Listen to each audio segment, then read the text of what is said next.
अन्य महानुभाव और सभी देशवासियों,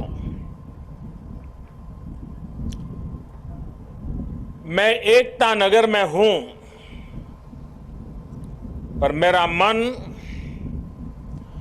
मोरबी के पीड़ितों से जुड़ा हुआ है।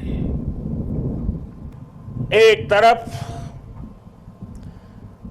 दर्द से भरा पीड़ित दिल है और दूसरी तरफ कर्म और कर्तव्य का पथ है।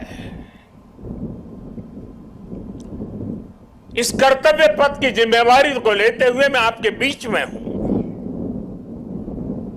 लेकिन करुणा से भरा मन उन पीड़ित परिवारों के बीच में है। हादसे में जिन लोगों को अपना जीवन गंवाना पड़ा है, मैं उनके परिवारों के प्रति अपनी संवेदना व्यक्त करता हूं। दुख की इस घड़ी में सरकार हर तरह से पीड़ित परिवारों के साथ है। आज राष्ट्रीय एकता दिवस का यह अवसर भी हमें एकजुट होकर इस मुश्किल घड़ी का सामना करने, कर्तव्य पथ पर बने रहने की प्रेरणा दे रहा है। कठिन से कठिन परिस्थितियों में सरदार पटेल का धैर्य, उनकी तत्परता से सीख लेते हुए हम काम करते रहें, आगे भी करते रहें। साथियों, वर्ष 2022 में राष्ट्रीय एकता दिवस का बहुत विशेष अवसर के रूप में मैं इसे देख रहा हूं। ये वो वर्ष है जब हमने अपनी आजादी के 75 वर्ष पूरे किए हैं। हम नए संकल्पों के साथ आगे बढ़ रहे हैं। आज एकता नगर में ये जो परेड हुई है, हमें इस बात का एहसास भी दिला रही है कि जब सब एक साथ चलते हैं, एक साथ आगे बढ़ते हैं, तो असंभव को भी संभव बनाया जा सकता है। आज यहां देश भर से आए हुए कुछ कलाकार सांस्कृतिक कार्यक्रम भी करने वाले थे, भारत के विविध नृत्यों को भी प्रदर्शित करने वाले थे, लेकिन कल की घटना इतनी दुखद थी कि आज के इस कार्यक्रम में से उस कार्यक्रम को हटा दिया गया। मैं उन सभी कलाकारों से उनके यहाँ तक आना, उन्होंने जो पिछले के दौरान मेहनत की है, लेकिन आज उनको मौका नहीं मिला, मैं उनके दुख को समझ सकता हूं, लेकिन कुछ परिस्थितियां ऐसी हैं। साथियों, ये एकजुटता, ये अनुशासन परिवार, समाज, गांव, राज्य और देश हर स्तर पर आवश्यक है, और इसके दर्शन आज हम देश के कोने कोने में कर भी रहे हैं। आज देश भर में 75,000 एकता दौड़, रन फॉर यूनिटी हो रही है। लाखों लोग जुड़ रहे हैं। देश का जन जन लौह पुरुष सरदार वल्लभ भाई पटेल की संकल्प शक्ति से प्रेरणा ले रहा है।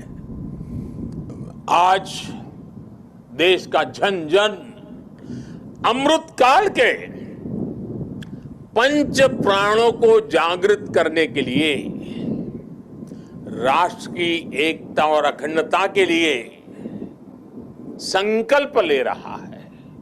साथियों, राष्ट्रीय एकता दिवस ये अवसर केवड़िया एकता नगर की ये धरती और स्टैच्यू ऑफ यूनिटी हमें निरंतर ये एहसास दिलाते हैं कि आजादी के समय अगर भारत के पास सरदार पटेल जैसा नेतृत्व न होता तो क्या होता?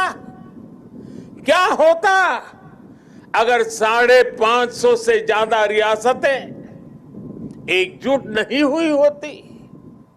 क्या होता अगर हमारे ज्यादातर राजे रजवाड़े त्याग की पराकाष्ठा न दिखाते, मां भारती में आस्था न दिखाते? आज हम जैसा भारत देख रहे हैं, हम उसकी कल्पना भी नहीं कर सकते थे। एक कठिन कार्य, ये असंभव कार्य सिर्फ और सिर्फ सरदार पटेल ने ही सिद्ध किया। साथियों, सरदार साहब की जन्म जयंती और राष्ट्रीय एकता दिवस ये हमारे लिए केवल तारीख भर नहीं है, ये भारत के सांस्कृतिक सामर्थ्य का एक महापर्व भी है। भारत के लिए एकता कभी भी विवशता नहीं रही है। भारत के लिए एकता सदा सर्वदा विशेषता रही है। एकता हमारी विशिष्टता रही है। एकता की भावना भारत के मानस में, हमारे अंतर्मन में कितनी रची बसी है, हमें अपनी इस खूबी का अक्सर एहसास नहीं होता है। कभी कभी ओझल हो जाती है, लेकिन आप देखिए, जब भी देश पर कोई प्राकृतिक आपदा आती है तो पूरा देश एक साथ खड़ा हो जाता है। आपदा उत्तर में हो या दक्षिण में, पूरब में हो या पश्चिमी हिस्से में, ये मायने नहीं रखती है। पूरा भारत एकजुट होकर सेवा, सहयोग और संवेदना के साथ खड़ा हो जाता है। कल ही देख लीजिए ना, मोरबी में हादसा हुआ, उसके बाद हर एक देशवासी हादसे का शिकार हुए लोगों की सुरक्षा के लिए प्रार्थना कर रहा है। स्थानीय लोग हादसे की जगह पर अस्पतालों में हर संभव मदद के लिए खुद आगे आ रहे हैं। यही तो एकजुटता की ताकत है। कोरोना का इतना बड़ा उदाहरण भी हमारे सामने है। ताली थाली की भावनात्मक एकजुटता से लेकर राशन, दवाई और वैक्सीन के सहयोग तक देश एक परिवार की तरह आगे बढ़ा। सीमा पर या सीमा के पार जब भारत की सेना शौर्य दिखाती है तो पूरे देश में एक जैसे जज्बात होते हैं, एक जैसा जज्बा होता है। जब ओलंपिक्स में भारत के युवा तिरंगे की शान बढ़ाते हैं तो पूरे देश में एक जैसा जश्न मनता है। जब देश क्रिकेट का मैच जीतता है तो देश में एक जैसा जुनून होता है। हमारे जश्न के सांस्कृतिक तौर तरीके अलग अलग होते हैं, लेकिन भावना एक जैसी ही होती है। देश की ये एकता, ये एकजुटता, एक दूसरे के लिए अपनापन, ये बताता है कि एक राष्ट्र के रूप में भारत की जड़ें कितनी गहरी है। और साथियों, भारत की यही एकता हमारे दुश्मनों को खटकती है। आज से नहीं, बल्कि सैकड़ों वर्षों पहले गुलामी के लंबे कालखंड में भी भारत की एकता हमारे दुश्मनों को चूपती रही है।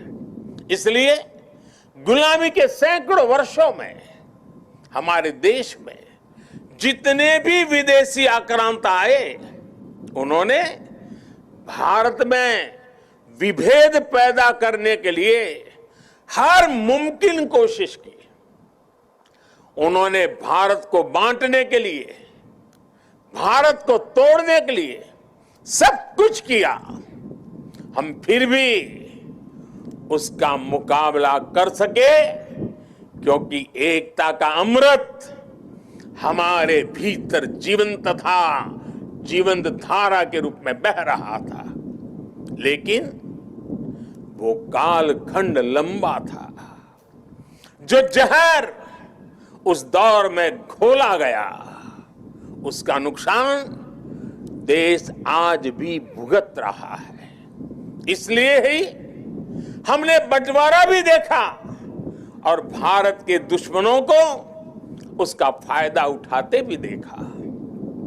इसलिए हमें आज बहुत सावधान भी रहना है। अतीत की तरह ही भारत के उत्कर्ष और उत्थान से परेशान होने वाली ताकतें आज भी मौजूद है। वो आज भी हमें तोड़ने की, हमें बांटने की हर कोशिश करती है। हमें जातियों के नाम पर लड़ाने के लिए तरह तरह के नैरेटिव गढ़े जाते हैं। प्रांतों के नाम पर हमें बांटने की कोशिश होती है। तरह तरह के नैरेटिव गढ़े जाते हैं। प्रांतों के नाम पर हमें बांटने की कोशिश होती है। कभी एक भारतीय भाषा को दूसरी भारतीय भाषा का दुश्मन बनाने के लिए कैंपेन चलाए जाते हैं। इतिहास को भी इस तरह पेश किया जाता है ताकि देश के लोग जुड़े नहीं बल्कि एक दूसरे से दूर हो। और भाइयों बहनों, इसे एक और बात हमारे लिए ध्यान रखनी आवश्यक है। ये जरूरी नहीं है कि देश को कमजोर करने वाली ताकत हमेशा हमारे खुले दुश्मन के रूप में ही आए। कई बार ये ताकत गुलामी की मानसिकता के रूप में हमारे भीतर घर कर जाती है। कई बार ये ताकत हमारे व्यक्तिगत स्वार्थों के जरिए सेंधमारी करती है। कई बार ये तुष्टीकरण के रूप में, कभी परिवारवाद के रूप में, कभी लालच और भ्रष्टाचार के रूप में दरवाजे तक दस्तक दे देती है, जो देश को बांटती और कमजोर करती है। लेकिन हमें उन्हें जवाब देना होगा। हमें जवाब देना होगा भारत मां के एक संतान के रूप में। हमें जवाब देना होगा एक हिंदुस्तानी के रूप में। हमें एकजुट रहना होगा, एक साथ रहना होगा। विभेद के जहर का जवाब हमें एकता के इसी अमृत से देना है। यही नए भारत की ताकत है। साथियों, आज राष्ट्रीय एकता दिवस पर मैं सरदार साहब द्वारा हमें सौंपे दायित्व को फिर दोहराना चाहता हूं। उन्होंने हमें ये जिम्मेदारी भी दी थी कि हम देश की एकता को मजबूत करें। एक राष्ट्र के तौर पर देश को मजबूत करें। ये एकता तब मजबूत होगी जब हर नागरिक एक जैसे कर्तव्य बोध से ये जिम्मेदारी संभालेगा। आज देश इसी कर्तव्य बोध से सबका साथ, सबका विकास, सबका विश्वास और सबका प्रयास, इस मंत्र को लेकर विकास के मार्ग पर आगे बढ़ रहा है। आज देश में हर कोने में, हर गांव में, हर वर्ग के लिए और हर व्यक्ति के लिए बिना भेदभाव के एक जैसी नीतियां पहुंच रही है। आज अगर गुजरात के सूरत में सामान्य मानवी को मुफ्त वैक्सीन लग रही है, तो अरुणाचल के सियांग में भी उतनी ही आसानी से मुफ्त वैक्सीन उपलब्ध है। आज अगर एम्स गोरखपुर में है, तो बिलासपुर, दरभंगा और गुवाहाटी और राजकोट समेत देश के दूसरे शहरों में भी है। आज एक और तमिलनाडु में डिफेंस कॉरिडोर बन रहा है तो उत्तर प्रदेश में भी डिफेंस कॉरिडोर का काम तेजी से आगे बढ़ रहा है।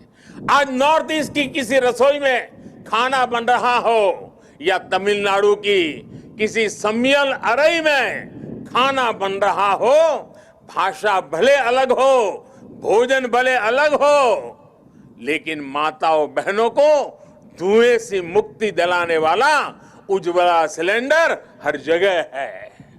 हमारी जो भी नीतियां हैं, सबकी नियत एक ही है, आखिरी पायदान पर खड़े व्यक्ति तक पहुंचना, उसे विकास की मुख्य धारा से जोड़ना।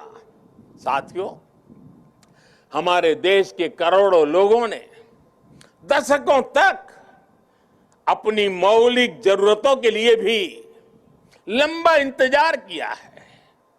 बुनियादी सुविधाओं के बीच की खाई जितनी कम होगी उतनी ही एकता भी मजबूत होगी। इसलिए आज देश में सैचुरेशन के सिद्धांत पर काम हो रहा है। लक्ष्य ये कि हर योजना का लाभ हर लाभार्थी तक पहुंचे।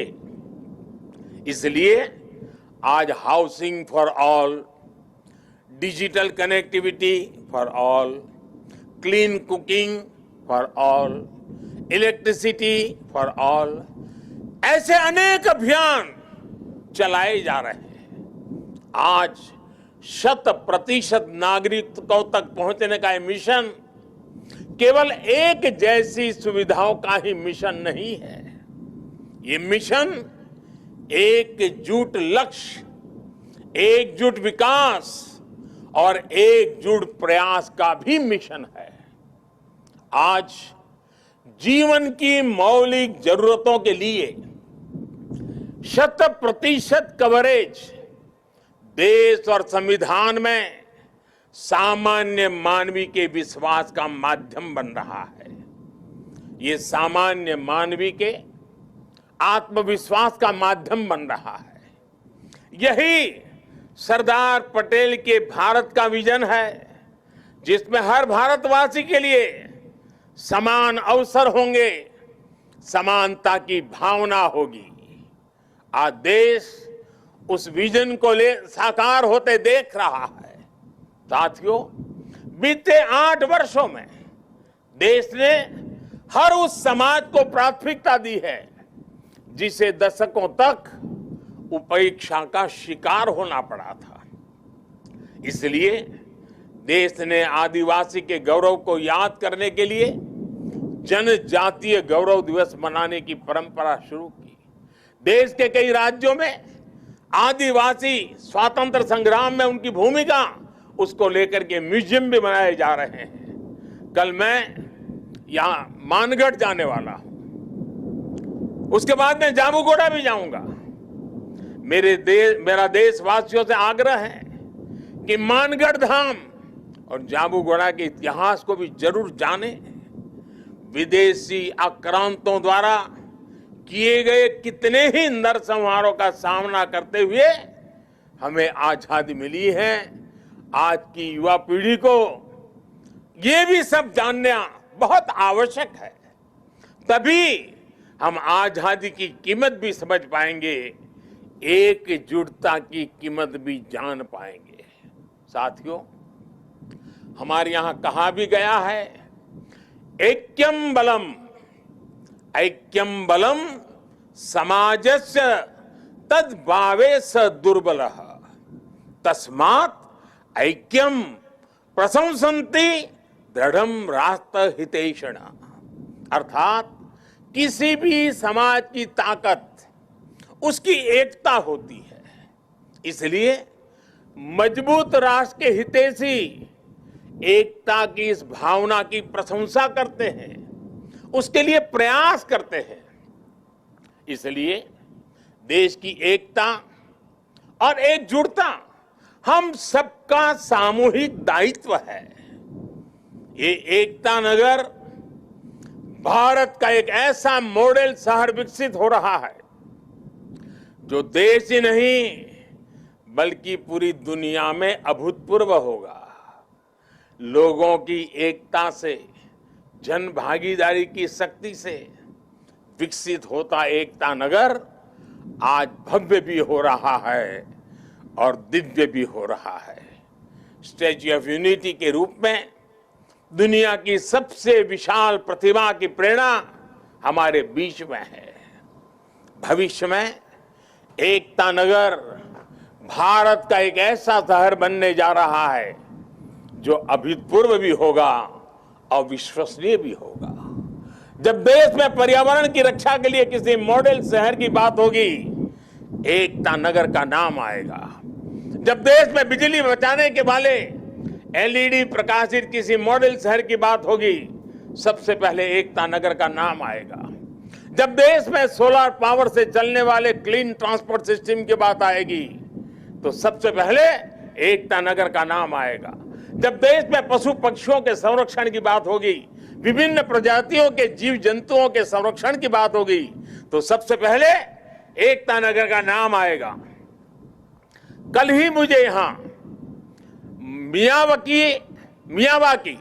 मियावाकी फॉरेस्ट और मेज गार्डन का लोकार्पण करने का अवसर मिला है।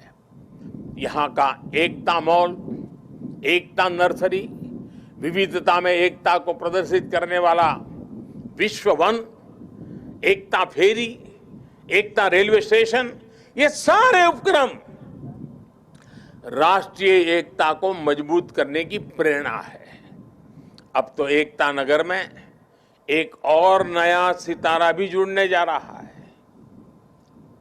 आज मैं इस बारे में भी आपको बताना चाहता हूं। और अभी जब हम सरदार साहब को सुन रहे थे, उन्होंने जिस भावना को व्यक्त किया, उस भावना को उसमें प्रतिबिंब में हम कर रहे हैं। आजादी के बाद देश की एकता में सरदार साहब ने जो भूमिका निभाई थी, उसमें बहुत बड़ा सहयोग देश के राजा रजवाड़ों ने भी किया था। जिन राज परिवारों ने सदियों तक सत्ता संभाली, देश की एकता के लिए एक नई व्यवस्था में उन्होंने अपने अधिकारों को कर्तव्य भाव से समर्पित कर दिया। उनके इस योगदान की आजादी के बाद दशकों तक उपेक्षा हुई है। अब एकता नगर में उन राज परिवारों के, उन राज व्यवस्थाओं के त्याग को समर्पित एक म्यूजियम बनाया जाएगा। ये देश की एकता के लिए त्याग की परंपरा को नई पीढ़ियों तक पहुंचाएगा। और मैं गुजरात सरकार का भी आभारी हूं कि उन्होंने इस दिशा में काफी ग्राउंड वर्क पूरा किया है। मुझे विश्वास है सरदार साहब की प्रेरणा राष्ट्रीय एकता को मजबूत करने के लिए निरंतर हम सबका मार्गदर्शन करेगी। हम सब मिलकर सशक्त भारत का सपना पूरा करेंगे। इसी विश्वास के साथ मैं आप सबसे आग्रह करूंगा, मैं जब कहूंगा सरदार पटेल, आप 2 बार बोलेंगे, अमर रहे, अमर रहे। सरदार पटेल, सरदार पटेल, सरदार पटेल। भारत माता की, भारत माता की, भारत माता की। बहुत बहुत धन्यवाद।